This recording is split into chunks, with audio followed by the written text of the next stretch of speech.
सबसे बड़ी खबर हाजीपुर से आ रही है, जहां सुबह सुबह जिले के एक बड़े ठेकेदार की गोली मारकर हत्या कर दी गई। घटना सदर थाना क्षेत्र के कुम्हरिया पोखरी के पास की बताई जा रही है। घटना उस वक्त घटी जब ठेकेदार राम नरेश राय मॉर्निंग वॉक पर निकले हुए थे और इसी बीच 2 बाइक पर सवार 4 अपराधियों ने रास्ते में ही ठेकेदार पर हमला कर दिया। सुबह 5:12 पर यह मर्डर हुआ है।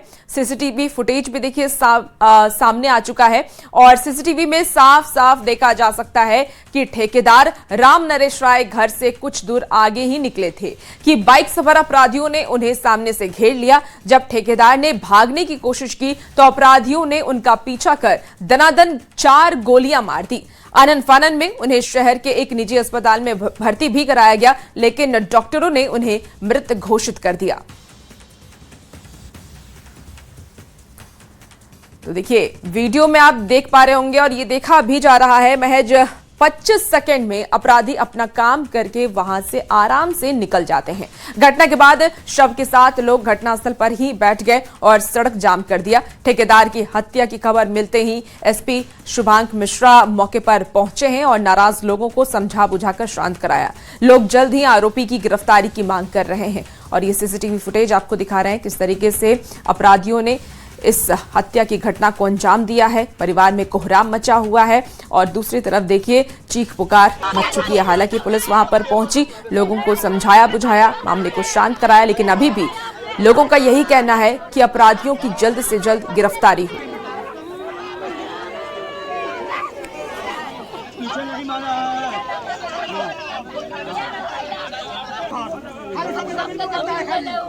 तो ये एक सीसीटीवी फुटेज आपको दिखा रहे हैं। ये 3 अलग अलग तस्वीरें और देखिए सबसे पहले ये तस्वीर देखिए, सीसीटीवी फुटेज की तस्वीर है और 25 सेकंड का ये वीडियो है। अपराधियों ने पीछा करके कैसे गोली मारा उसकी साफ तौर पर ये जो सीसीटीवी फुटेज है वो बयां कर रही है। कुछ ही दूर पहले ही ठेकेदार मॉर्निंग वॉक के लिए निकलते हैं और उसी वक्त घात लगाए अपराधियों ने उन पर हमला कर दिया।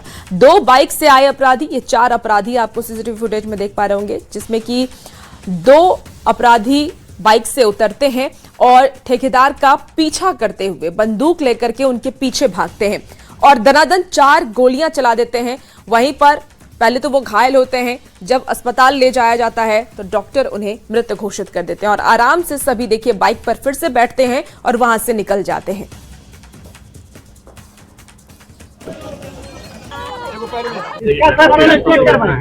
अपने घर के आसपास मॉर्निंग वॉक कर रहे थे, समय जो लोगों को बताया गया 2 गाड़ी से लगभग 4 लोग आपके पास गोली फायरिंग की है।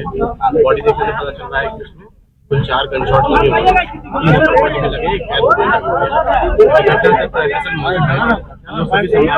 जो भी साक्ष्य मिल रहे हैं आगे अनुसंधान कर रहे हैं। सीसीटीवी कैमरा देखा जा रहा है। आरोप है कि 1.5 महीना पहले आईयू के सामने उस व्यक्ति ने धमकी दी थी। 1.5 महीने पहले का एक मामला सामने आ रहा है जिसमें जमीनी विवाद के चलते एक पक्ष है उनके साथ उनका पहले विवाद हुआ है। उस संबंध में केस भी सदर थाना अंतर्गत दर्ज किया है। और ज्यादा जानकारी के साथ न्यूज 18 संवाददाता प्रफुल्ल कुमार हमारे साथ फोन लाइन पर जुड़ चुके हैं। प्रफुल्ल, क्यों इस हत्या की घटना को अंजाम दिया गया? क्या ठेकेदार के किसी के साथ रंजिश थी ठेकेदार की? जी देखिए, स्पष्ट तौर पे अभी कुछ भी सामने नहीं आ रहा, लेकिन जो परिजन है और जो लोग वहाँ पे स्थानीय लोग मौजूद थे, उन लोगों का कहना था कि 1.5 माह पहले इनका जमीन को लेकर किसी सहदेव राय और उनके परिवार के साथ विवाद हुआ था। उसी मामले में उन लोगों ने, जैसा परिजनों ने बताया है, कि जान मारने की धमकी दी थी, जिसकी शिकायत भी पुलिस से की गई थी, लेकिन पुलिस ने कोई कार्रवाई नहीं की गई। परिजनों का आरोप है कि पुलिस ने कार्रवाई नहीं की, जिसका नतीजा है कि आज गोली मारकर हत्या की गई। हालांकि अभी ये स्पष्ट नहीं है कि कारण क्या है। पुलिस तमाम बिंदुओं पे छानबीन कर रही है। सीसीटीवी फुटेज साथ हाथ लगा है और सीसीटीवी फुटेज में साफ साफ देखा जा सकता है कि 2 बाइक पर सवार 4 लोग आए थे और चारों ने मिलकर किस तरह से हत्या की घटना को, जघन्य हत्या की घटना को अंजाम दिया है। तो अपराधियों की पहचान तो लगभग तय है। पुलिस जो है सीसीटीवी फुटेज के आधार पे अपराधियों की पहचान करने में जुटी है और जब अपराधी गिरफ्तार होंगे तब इस पूरे मामले का खुलासा होगा कि आखिर कारण क्या रहा है जो इतने बड़े जिले के सबसे बड़े ठेकेदार में शामिल राम नरेश राय की इस तरह की हत्या कर दी गई है। फिलहाल लोगों में आक्रोश है और काफी भीड़ यहाँ पे उनके घर पे भी जमा है और अब जो है पुलिस जो एसपी यहाँ पे पहुंचे थे शुभांक मिश्रा, उन लोगों को आश्वस्त किया है कि वो अपराधियों को जल्द गिरफ्तार करेंगे, जिसके बाद लोगों का गुस्सा कुछ शांत हुआ और अब यहाँ से शव उठाने की प्रक्रिया जो है वो की जा रही है। जी प्रफुल्ल, परिवार वालों की क्या मांग है? परिवार क्या कह रहा है इस पूरे मामले पर? देखिए, जिस तरह से इस घटना को अंजाम दिया गया है, कहीं न कहीं लोगों में और परिवार वालों में भी आक्रोश, और परिवार का सीधा सीधा एक ही है कि लोगों ने शंका भी जाहिर की है परिजनों ने, और स्पष्ट रूप से 3-4 नाम भी पुलिस को बताए हैं। तो उन लोगों का स्पष्ट तौर पे ये मांग है कि जितनी जल्द हो सके वो जो भी अपराधी इसमें शामिल है या जो साजिश करता है इसमें इन्वॉल्व हैं, जिन लोगों ने साजिश रची है इस हत्या की, उन सभी की गिरफ्तारी जितनी जल्द हो सके वो पुलिस करे। जिसके बाद लोग जो हैं वो शांत हुए हैं। लोगों ने अपनी मांग जो है वो एसपी के समक्ष रखी, और एसपी ने आश्वस्त किया है, एसपी ने उन लोगों से कहा है कि जो भी लोग इसमें शामिल होंगे, जिन लोगों ने भी साजिश रची होगी, जिन लोगों ने हत्या की है, जो भी इस घटना में शामिल होंगे, उन सभी की गिरफ्तारी जल्द की जाएगी। जी देखिए, क्योंकि घटना स्थल पर एसपी भी वहां पर पहुंची, तो क्या पुलिस की तरफ से जानकारी दी गई है कब तक अपराधियों की गिरफ्तारी होगी? क्योंकि इस तरीके से तो अगर खुलेआम अपराधी गोलीबारी करके किसी की हत्या करेंगे तो पुलिस का तो खौफ ही खत्म है अपराधियों में।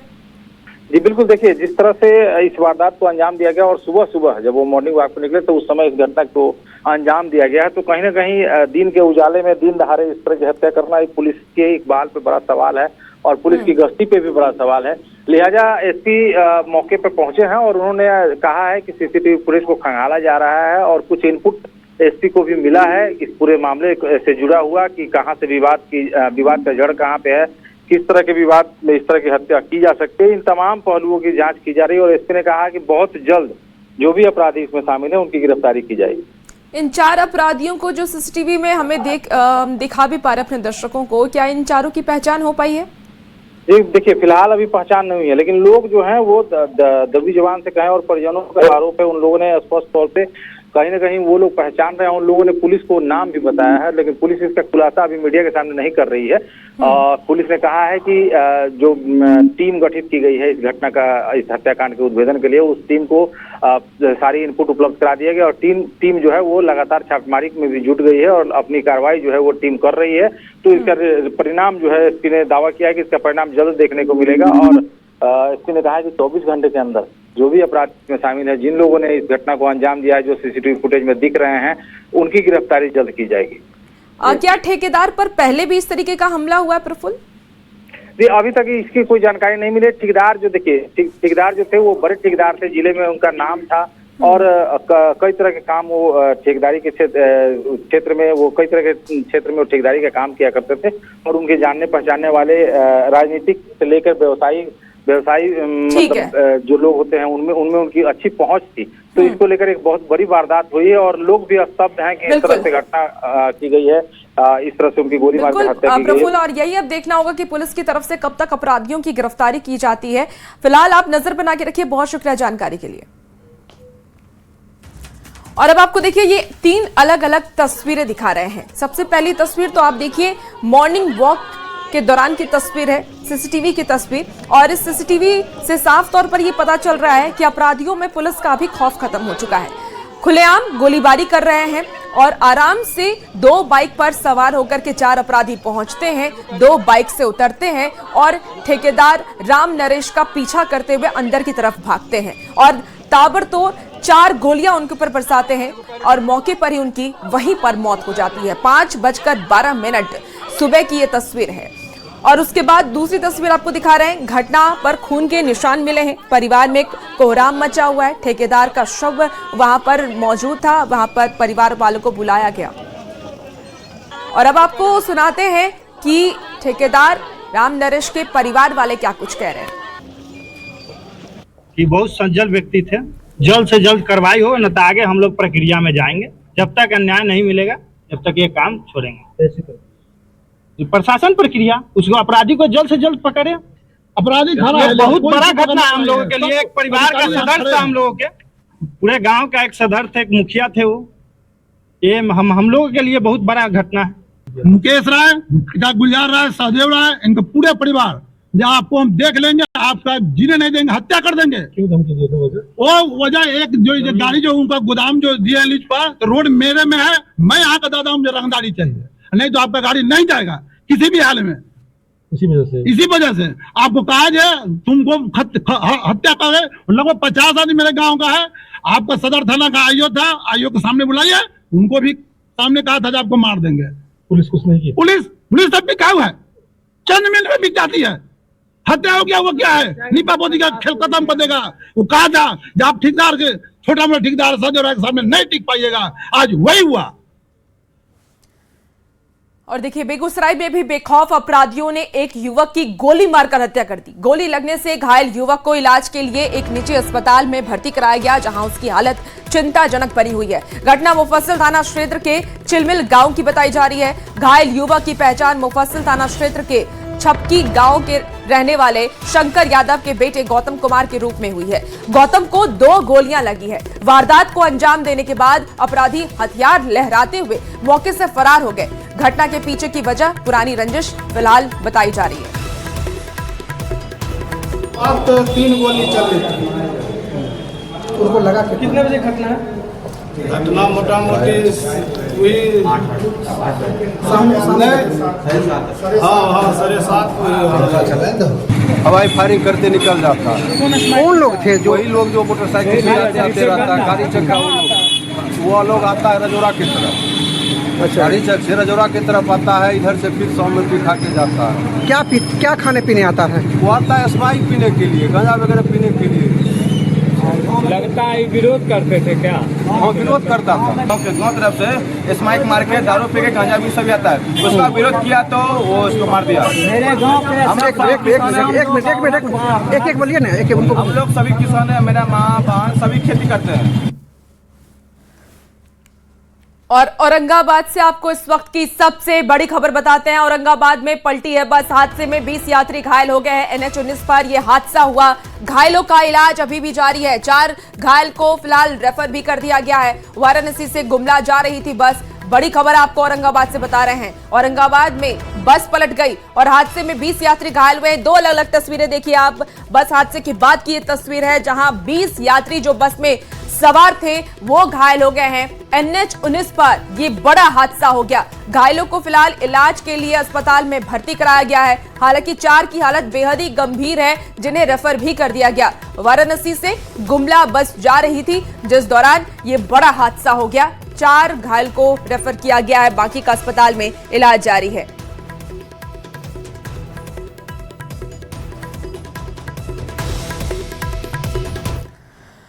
और चलिए बात अब जेपीएससी CGL परीक्षा की कर लेते हैं, क्योंकि लगातार वहां पर आंदोलन चल रहा है और सरकार से छात्र मांग कर रहे हैं कि उनकी जो मांगे हैं उसे पूरी की जाए। राज्य से इसी बीच एक बड़ी खबर आ रही है। देखिए जेपीएससी CGL परीक्षा में गड़बड़ी मामले को लेकर के ये बड़ी खबर है, जहां CIT के रिमांड में अरुण शर्मा है। तो रिमांड में अरुण शर्मा ने कई खुलासे किए हैं। बड़ी खबर आपको जेपीएससी CGL से जुड़ी बता रहे हैं। रिमांड में अरुण शर्मा ने कई बड़े खुलासे किए हैं। इसके साथ ही मिसिंग कंपनी के निदेशक हैं अरुण शर्मा, जिन्होंने कई बड़े खुलासे किए हैं। बैकलिस्ट होने पर नई कंपनी बनाते थे, वही टेंडर मिली कंपनी से 60 गांठ भी वो करते थे और देश में कई जगह चल रहा था उनका सिंडिकेट। तो ये कई बड़े खुलासे अरुण शर्मा की तरफ से किए गए। CIT की रिमांड पर फिलहाल अरुण शर्मा है। तो बड़ी खबर आपको इस वक्त बता रहे हैं जेपीएससी CGL को लेकर के। CIT के रिमांड पर अरुण शर्मा है, उन्होंने कई बड़े खुलासे भी किए हैं। बैकलिस्ट होने पर बना ली जाती थी नई कंपनी, या फिर जिस कंपनी को टेंडर मिला था उससे वो 60 गांठ कर लेते थे। परीक्षा में गड़बड़ी कर बनाई करोड़ों की संपत्ति और देश के कई हिस्सों में उनका सिंडिकेट भी चलता था। अभय तिवारी जैसे लोग उनकी मदद करते थे। बिहार, पुणे और ऐसे अलग अलग राज्यों में उनकी संपत्ति भी मिली है और इस बात की जानकारी भी दी गई। तो देखिए जेपीएससी परीक्षा में गड़बड़ी मामले की जांच में CIT की रडार पर अब 400 लोग संदिग्ध हैं। अभय तिवारी, TDPL के निदेशक सहित तमाम लोगों से पूछताछ की जा रही है और पूछताछ में CIT को कई अहम जानकारी भी मिली, जिसमें हरियाणा और पंजाब के सॉल्वर गैंग से जुड़े कई लोग इसमें शामिल हैं। जानकारी के मुताबिक रांची के लालपुर के साथ हजारीबाग में FRO के पेपर लिखे गए थे और इसके साथ ही परीक्षा की कॉपी जांचने वाले प्रोफेसर को भी मोटी रकम दी जाने की बात सामने आई है। वहीं जेपीएससी की उप परीक्षा नियंत्रक श्वेता गुप्ता की जानकारी में ही सराय गड़बड़ियां की जाने की बात भी सामने आ रही है।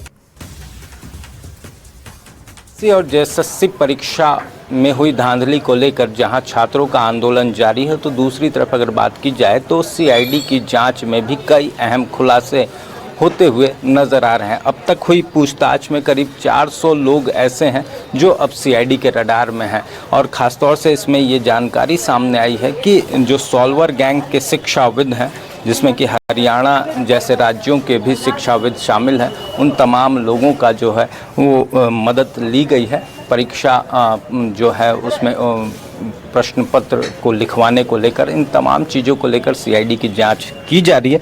ख़ासतौर से अगर बात करें तो इसमें ये चीज़ें भी सामने आई है कि एफआरओ की परीक्षा में किस तरह से धांधली हुई है और किस तरह से पेपरों को लिखवाया गया है। जो चीज़ें हैं उसमें हजारीबाग और रांची के कई इलाकों में ये जो परीक्षा के पत्र हैं, जो उत्तर पुस्तिका है, वो फ्लैट में लिखवाई गई थी। ये चीज़ें भी सामने आई है और इसमें टीडीपीएल और भी जो कंपनियां जुड़ी हुई हैं, उन तमाम चीज़ों से जुड़ी हुई जानकारी सीआईडी को मिली है। फिलहाल इस पूरे मामले को लेकर सीआईडी जांच कर रही है। मामले में 20 लोगों की गिरफ्तारी हो चुकी है, तो लगातार पूछताछ का सिलसिला जारी है। तो देखना होगा कि आने वाले दिनों में इस सिंडिकेट में और क्या कुछ खुलासे होते हैं। रांची से न्यूज़ 18 के लिए ओम प्रकाश।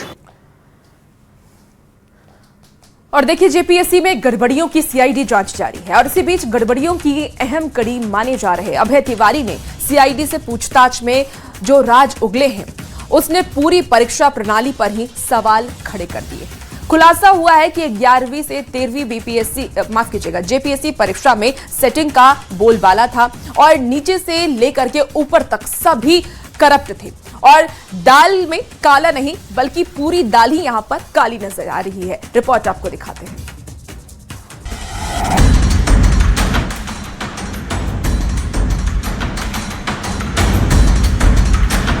झारखंड में जेपीएससी जेएसएससी परीक्षा में अनियमितता को लेकर सीआईडी की जांच जारी है। जांच एजेंसी की ओर से अब तक 20 से अधिक लोग गिरफ्तार किए गए हैं, जिनसे पूछताछ जारी है। टीडीपीएल के मैनेजर और पूरे घोटाले की अहम कड़ी माने जा रहे अभय तिवारी से जब सीआईडी ने पूछताछ की तो जो खुलासे हुए उसने लोगों के होश उड़ा दिए। एक नजर डालते हैं अभय तिवारी के खुलासों पर। सीआईडी से पूछताछ में अभय तिवारी ने बड़ा खुलासा किया। पैसे लेकर इंटरव्यू के नंबर बढ़ाए गए। 11वीं से 13वीं जेपीएससी में एक खेल चला था। 20 अभ्यर्थियों से 5.80 करोड़ की वसूली की गई थी। एफआरओ और एसीएफ पद के लिए वसूली हुई थी। 20 अभ्यर्थी में से एक अभ्यर्थी फेल हुआ है। सीडीपीओ परीक्षा में 10 लाख रुपए लिए गए थे। इस पूरी साठगांठ के लिए अभ्यर्थियों का जुगाड़ जो है आदित्य पांडे किया करता था और आदित्य पांडे के भी एक करीबी को उसने जो है इसमें जेपीएससी में सिलेक्शन कराया है। इन तमाम चीज़ों को लेकर फिलहाल सीआईडी की जांच जारी है। वहीं बता दें कि इस पूरे मामले में एल खियांगते को भी गिरफ्तार किया गया है, जो कि अभय तिवारी के बयान के बाद सीआईडी ने तमाम चीज़ों का सत्यापन किया, उसके बाद एल खियांगते को गिरफ्तार किया है। अब आप सोच रहे होंगे कि जिस अभय तिवारी ने जेपीएससी परीक्षा में इंटरव्यू के नंबर बढ़ाए, आखिर वो कितना पावरफुल था। तो ये भी जान लीजिए कि आखिर उसकी पहुंच कहां तक थी। परीक्षा लेने वाली एजेंसी टीडीपीएल का मैनेजर था अभय। 13 साल में 12 से अधिक परीक्षा पास की थी। जेपीएससी में चेयरमैन सदस्यों की मदद से खेल करता था। जमाल अहमद, अजीता भट्टाचार्य, अनीमा हांसदा से सीधा संपर्क था। जेपीएससी चेयरमैन से भी अभय का संपर्क था। संपर्क के बल पर इंटरव्यू में वो सेटिंग कराता था। न सिर्फ 14वीं जेपीएससी के पीटी रिजल्ट में बल्कि 11वीं और 13वीं जेपीएससी में भी इसके द्वारा गड़बड़ी की गई थी। इसकी साठगांठ बता दें कि अभय तिवारी की न सिर्फ जेपीएससी के पूर्व चेयरमैन एल खियांगते बल्कि तीनों जो पूर्व सदस्य हैं उन तमाम लोगों से थी, तो साथ ही टीडीपीएल के निदेशक और साथ ही साथ अगर कहा जाए तो कई कोचिंग संस्थाओं के निदेशकों से भी इसकी साठगांठ थी। और यही वजह है कि 11वीं और 13वीं जो जेपीएससी की परीक्षा हुई थी उसमें इसने 19 लोगों का सिलेक्शन कराया था और उनसे 5 करोड़ 80 लाख रुपए वसूले थे। जेपीएससी में अनियमितता की कड़ियों को जोड़कर सीआईडी घोटाले की तह तक पहुंचने की कोशिश कर रही है। जेपीएससी के पूर्व चेयरमैन के साथ साथ सदस्यों से भी पूछताछ का दौर जारी है। अजीता भट्टाचार्य, अनीमा और जमाल अहमद से पूछताछ हो रही है और जो खुलासे हो रहे हैं उससे पूरी परीक्षा को लेकर एक बात तो तय है कि दाल में कुछ काला नहीं, पूरी दाल ही काली है।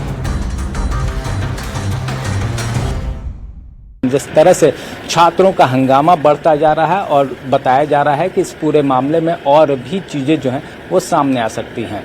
कैमरामैन संजीव तिवारी के साथ ओम प्रकाश, न्यूज़ 18 रांची। और देखिए, भागलपुर में गंगा का जलस्तर लगातार बढ़ रहा है। सुल्तानगंज में गंगा वार्निंग लेवल से कुछ ही सेंटीमीटर नीचे बह रही है। नमामि गंगे घाट की आधा सीढ़ियों पर पानी भर गया है। ऐसे में भागलपुर जिला प्रशासन की ओर से गंगा घाट पर श्रद्धालुओं की सुरक्षा बढ़ा दी गई। 24 घंटे एसडीआरएफ, गोताखोर, स्थानीय नाविक को तैनात किया गया है और बैरिकेडिंग को शिफ्ट किया जा रहा है ताकि लोग वहां गहरे पानी में ना जाएं। तेजी से बढ़ रहा है। सुल्तानगंज में गंगा खतरे के निशान से कुछ ही सेंटीमीटर नीचे बह रही है। बढ़ते गंगा के जलस्तर को देखते हुए भागलपुर जिला प्रशासन, आपदा प्रबंधन और बाढ़ नियंत्रण प्रमंडल की टीम अलर्ट मोड में आ गई है। तस्वीरों में साफ तौर पर देख सकते हैं कि किस तरह से जलस्तर बढ़ने के बाद गंगा में उफान आ गया है। वहीं नमामि गंगे घाट और अजगैबीनाथ गंगा घाट पर श्रद्धालुओं की सुरक्षा बढ़ा दी गई है। बैरिकेडिंग को शिफ्ट किया जा रहा है। साथ ही साथ 24 घंटे दोनों गंगा घाट पर एसडीआरएफ, स्थानीय नाविक और गोताखोर को तैनात किया गया है। साथ ही साथ माइकिंग के जरिए भी श्रद्धालुओं से बैरिकेडिंग के अंदर ही गंगा में स्नान करने की अपील की जा रही है। जिस तरह से लगातार गंगा का जलस्तर बढ़ रहा है, तो ऐसे में भागलपुर के निचले इलाकों में बाढ़ का खतरा मंडराने लगा है। तो वहीं सुल्तानगंज में जिला प्रशासन की ओर से श्रद्धालुओं की सुरक्षा बढ़ाई गई है। विकास कुमार सिंह, न्यूज़ 18 भागलपुर। और चलिए अब आपको पंजाब लेकर के चलते हैं। पंजाब से खबर सामने आ रही है। पंजाब के पटियाला का एक वीडियो सोशल मीडिया पर जम करके वायरल हो रहा है। वीडियो में एक पिटबुल पति पत्नी पर हमला करता दिख रहा है। दंपति पटियाला के घुमन नगर में एक प्रॉपर्टी डीलर के साथ घर खरीदने के लिए गए हुए थे। जब उन्होंने डोरबेल बजाई तो अंदर मौजूद पुटविल उन पर झपट्टा मार गया और आसपास के लोगों ने उन्हें बचाने की बहुत कोशिश की, लेकिन तब तक बहुत देर हो चुकी थी। पिटबुल के हमले में पति और पत्नी दोनों बुरी तरीके से घायल हो गए। और फुकेत दिल्ली फ्लाइट में पायलट के ड्रॉप टेस्ट को लेकर के बड़ा खुलासा हुआ है। सूत्रों के मुताबिक पहले टेस्ट में नॉन नेगेटिव आने के बाद अब दूसरे कंफर्मेटरी टेस्ट में भी कैनबिस की पुष्टि हुई है। सवाल यह है कि अगर पायलट नशे के असर में था तो क्या सैकड़ों यात्रियों की जान जोखिम में डाल दी गई?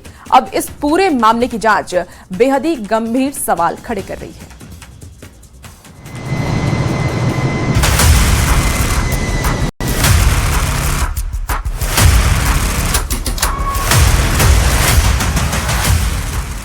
फुकेत से दिल्ली आ रही इस फ्लाइट में जो कुछ हुआ, उसने विमान में बैठे हर यात्री की जिंदगी को खतरे में डाल दिया। और अब इस मामले में सामने आई एक नई जानकारी ने चिंता और बढ़ा दी है। सूत्रों के मुताबिक पायलट का पहला डोप टेस्ट नॉन नेगेटिव आया था। अब दूसरे यानी कंफर्मेटरी टेस्ट में भी नतीजा पॉजिटिव आया है। सूत्रों के मुताबिक टेस्ट में कैनाबिस के सबूत मिले हैं। पहले टेस्ट को स्क्रीनिंग टेस्ट कहा जाता है। इसमें पायलट के सैंपल में कुछ ऐसा मिला जिसके बाद टेस्ट नॉन नेगेटिव आया, यानी शक पैदा हुआ, लेकिन इसे अंतिम नतीजा नहीं माना गया। इसके बाद उसी सैंपल की ज्यादा सटीक जांच की गई। सूत्र बताते हैं कि दूसरे टेस्ट में मैरिजुआना यानी कैनाबिस की पुष्टि हुई। अब यही नतीजा इस पूरे मामले को बेहद गंभीर बना रहा है। डोप टेस्ट सिर्फ एक नशे की जांच नहीं है। पायलट और क्रू की जांच में ऐसे कई पदार्थ देखे जाते हैं जो दिमाग और शरीर की सामान्य कार्यक्षमता को प्रभावित कर सकते हैं। इनमें cannabis, cocaine, amphetamine, methamphetamine, opioids और कुछ नींद या तनाव की दवाओं से जुड़े पदार्थ शामिल हो सकते हैं, क्योंकि कॉकपिट में छोटी सी चूक भी सैकड़ों जिंदगियों पर भारी पड़ सकती है। अब उस घटना को समझिए जिसने इस मामले को इतना गंभीर बना दिया। दरअसल फुकेत से दिल्ली आ रही फ्लाइट में झारसुगुड़ा के पास अचानक विमान की ऊंचाई में गिरावट आई। पोस्ट फ्लाइट रिपोर्ट में कुल 13 फॉल्ट मैसेज दर्ज हुए। हाइड्रोलिक सिस्टम में लो प्रेशर चेतावनी आई। और फ्लाइट कंट्रोल से जुड़ी चेतावनी भी मिली। ऑटो पायलट 2 बार डिस्कनेक्ट हुआ। इसके बाद पायलट ने मैनुअल कंट्रोल संभाला और फ्लाइट कंट्रोल को दोबारा संभाला गया, लेकिन झारसुगुड़ा के पास स्थिति और गंभीर हो गई। को पायलट को टेक नोज डाउन का निर्देश दिया गया। इसके बाद विमान अचानक नीचे की तरफ गया और यात्रियों को नेगेटिव जी फोर्स का सामना करना पड़ा।